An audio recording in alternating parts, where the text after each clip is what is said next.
Pemirsa, kita akan memasuki kabar Nampayan. Dinas Perdagangan dan Perindustrian Banjarmasin menggelar sosialisasi perizinan berusaha berbasis risiko online single submission risk based approach atau OSS RBA dengan melibatkan 100 peserta yang berasal dari pelaku usaha industri kecil dan menengah di bawah binaan Disperdagin Banjarmasin bertempat di Hotel Arya Barito, Jalan MT Haryono, Banjarmasin, Baisukan, Senin 20 Oktober 2025.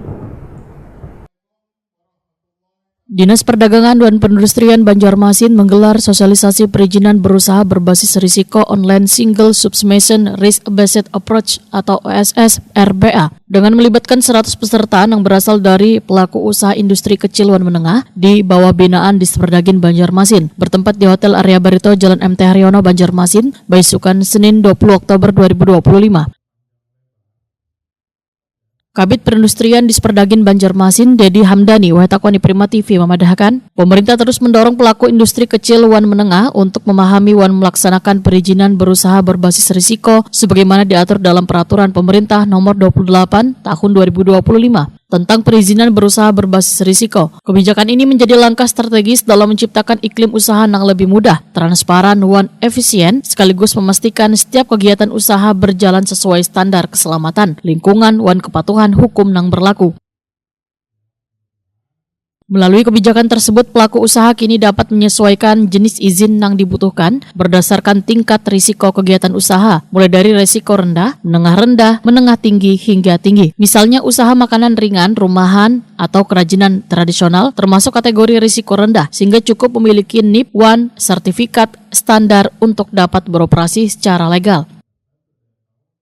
Itu Peraturan Pemerintah Nomor 28 Tahun 2025 terkait dengan perizinan usaha berbasis risiko.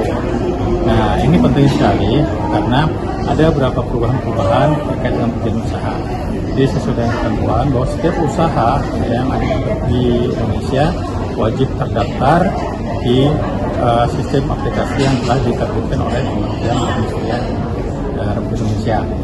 Nah, melalui kegiatan ini kami akan coba mengenalkan dan memastikan bahwa semua pelaku usaha yang ada di Kota Banjarmasin itu terdaftar di sistem. Ada beberapa perbaikan dari sistem baru. Jadi melalui OSS RBA yang ada ini bahwa nanti kita ada namanya jaminan waktu penyelesaian perizinan. Nah, itu yang sekarang yang ada.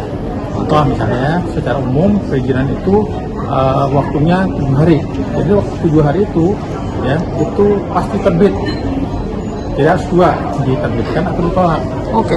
Ya seperti itu. Jadi melalui OSS RBA yang akan didapat sudah sampai ke nomor 28/2025 ini tidak ada lagi namanya molor.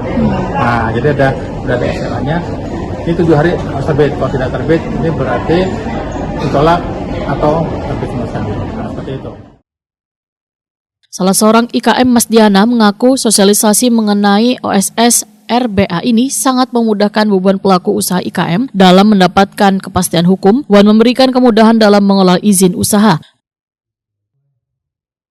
Menurut Mas Diana, sebelumnya usaha penjualan makanan telah resmi terdaftar melalui OSS dan telah mendapatkan manfaat yang cukup besar dalam memasarkan penjualannya. Sedangkan di tahun ini kembali membuka peluang usaha di bidang juruju kain sasirangan dan berharap usaha yang baru ini juga dapat perlindungan hukum yang sah. Bu, izin nama ibu siapa Bu? Diana. Mas Di? Ya. Selaku pelaku IKM. Apa nih usahanya? Sasirangan? Juru-juran seseorang. Di juru-juran seseorang. Dua usaha lain Oke. Ya, oke. Bu, menurut Pian dengan adanya sosialisasi ini Bu, perizinan ini bagus saja lah Bu, selaku Pian mendukung aja nih Bu. Selama ini kalau usaha Pian sudah mendaftar di OSS ini Bu atau kayak apa mungkin? Udah pernah sih data yang untuk kuliner untuk bumbu kacang kan sudah ada. Oke. Ya. Ini kan Oke, Bu, apa yang dirasakan Bu setelah kan resmi ini sudah terdaftarnya usaha Pian Bu mungkin? silakan Pak. Oke. Itu kan banyak yang tahu. Jadi sesi pertama ini kita akan berarti sangat mendukung dengan adanya solusi ini. Oke, siap.